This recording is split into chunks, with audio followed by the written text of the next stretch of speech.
Good morning guys! So for today's video, papakita ko sa inyo kung paano ang tamang pag-upload ng ating mga video sa ating YouTube channel. Bago yun guys, please mag-subscribe ka muna sa aking channel and click the notification bell para updated ka sa mga latest uploads.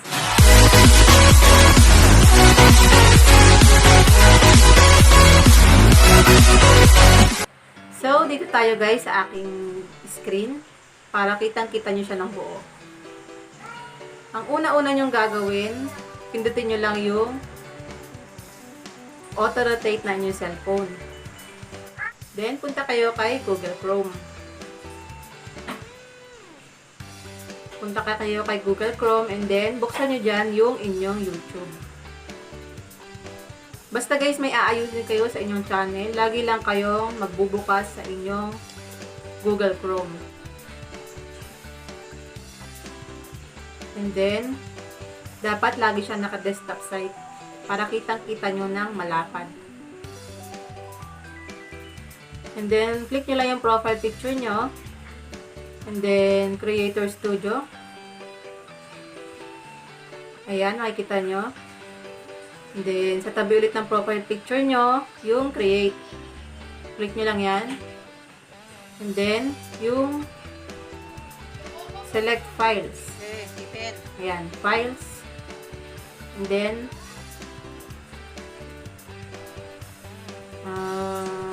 ito na lang siguro. Kunwari lang guys, ito yung video yung i-upload ko.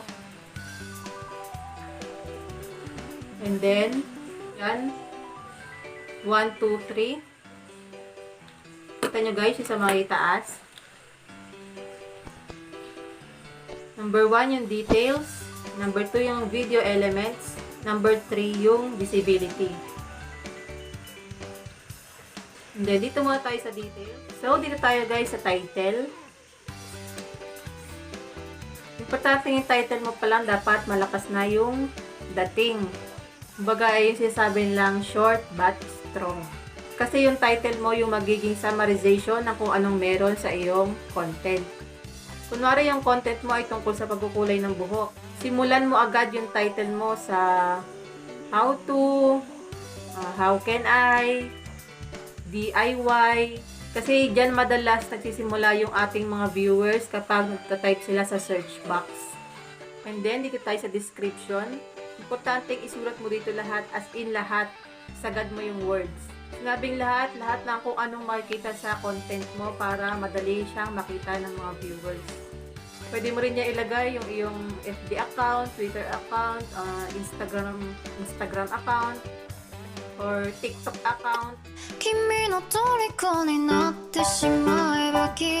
Lahat na account mo ilagay mo dyan. Para i-follow ka nila at para makilala ka pa nila lalo. Dito tayo guys sa thumbnail. Thumbnail, yun yung picture na makikita mo bago mo i-play yung mga video sa YouTube. Siya yung parang sarili mong billboard sa EDSA na kailangan mapupukaw mo yung atensyon ng mga dumaraan. Parang ganun. Nagagawa ko guys ng aking thumbnail sa PixArt. Kung gusto nyo malaman kung paano siya gawin, comment down below para maipaliwanag ko sa inyo. Tayo guys, dito sa playlist. Ang silbi nito para hindi mahirapan yung mga viewers mo. Kunwari may nagustuhan silang video nung nakaraan sa iyong channel. I-click lang nila yung playlist mo at doon na yun, sunod-sunod na yung mga makikita nilang videos mo. Kunwari cooking, or tutorial, or kung travel, ihilera mo sila lahat para hindi mahirapan yung mga viewers mo. Audience, ayan, audience. Click mo yung yes kung pambata siya o yung target audience mo ay mga bata. Sa aking channel, lagi lang naman siya nakanood dahil yung mga videos ko naman dito ay puro naman tutorials, cooking tutorials at YouTube tutorials. And then, dito tayo sa paid promotion.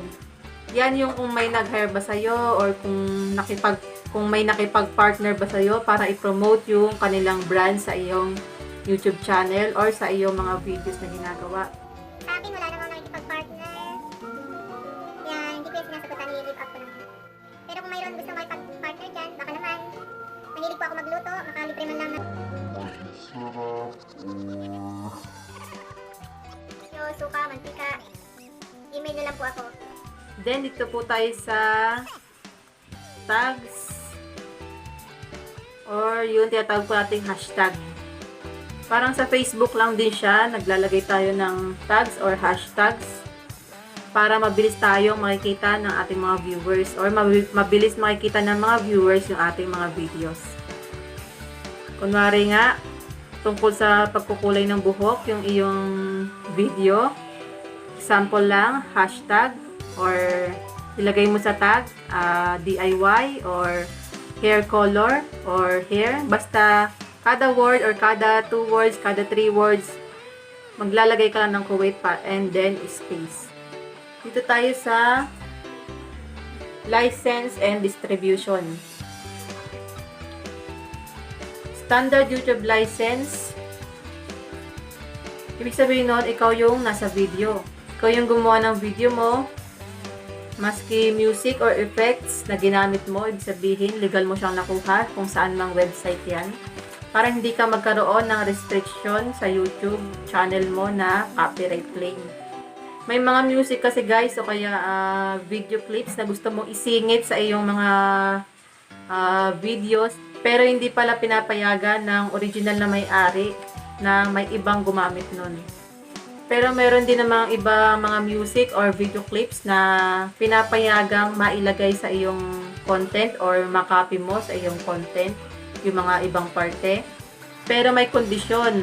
Kailangan mo bigay ng appropriate credit dun sa owner ng clips or music or ibig sabihin nun magpapaalam ka sa kanya para hindi ka magkaroon ng copyright claim restriction. Marami ka namang website na pwede kang hindi makopyright eh. Maidagdag ko lang guys, pwede kayo manguha sa YouTube ng clips or effects or music, basta 9 seconds pababa lang siya. Tinry ko na siya sa iba kong tutorials, yung ibang clips or effects, hindi nga siya na-copyright. Basta 9 seconds pababa.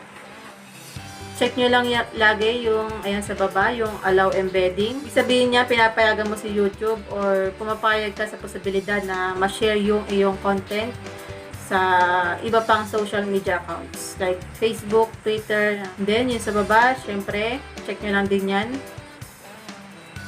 para ma-notify yung inyong mga subscribers. Pag na fully uploaded na yung ating SD version ng ating video, makikita nyo dyan sa may bandang kaliwa sa baba. Pwede nyo nang ma-edit yung step number 2. Syempre, paano mo nga naman lalagyan ng end screens at cards yan kung hindi pa naman siya na-upload. Pero naka-SD version pa lang siya, hindi pa HD. Kasi pag natapos mo lahat ng step na yan, magiging HD na yan sa baba.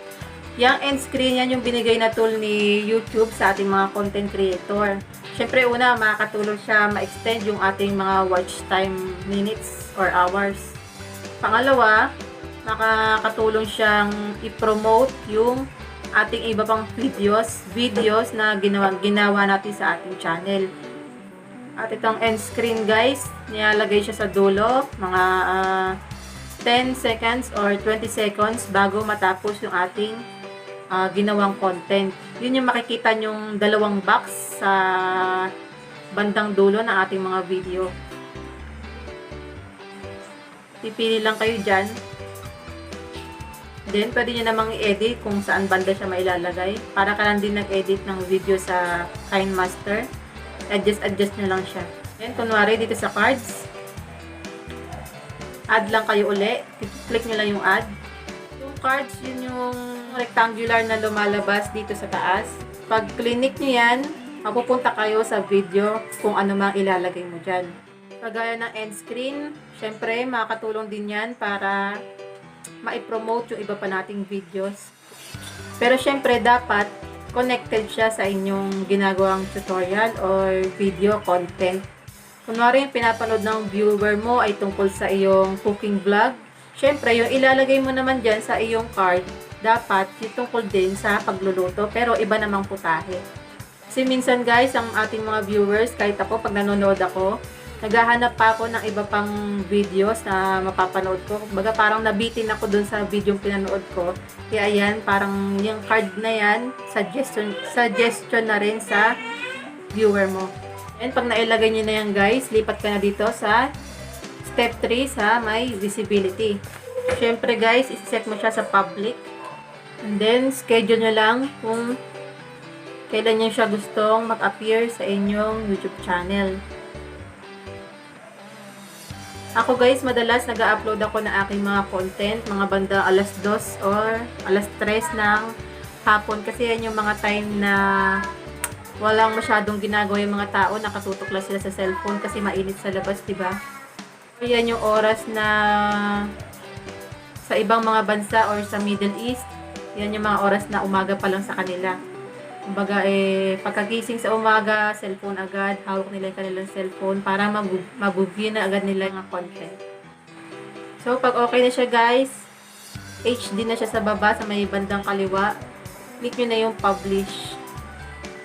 Then, hintayin nyo lang siya, and then, close nyo na siya.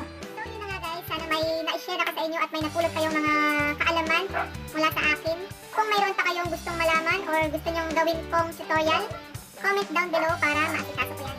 And please guys, mag-subscribe kayo sa aking channel, like this video, and share it with your friends. Click the notification bell para updated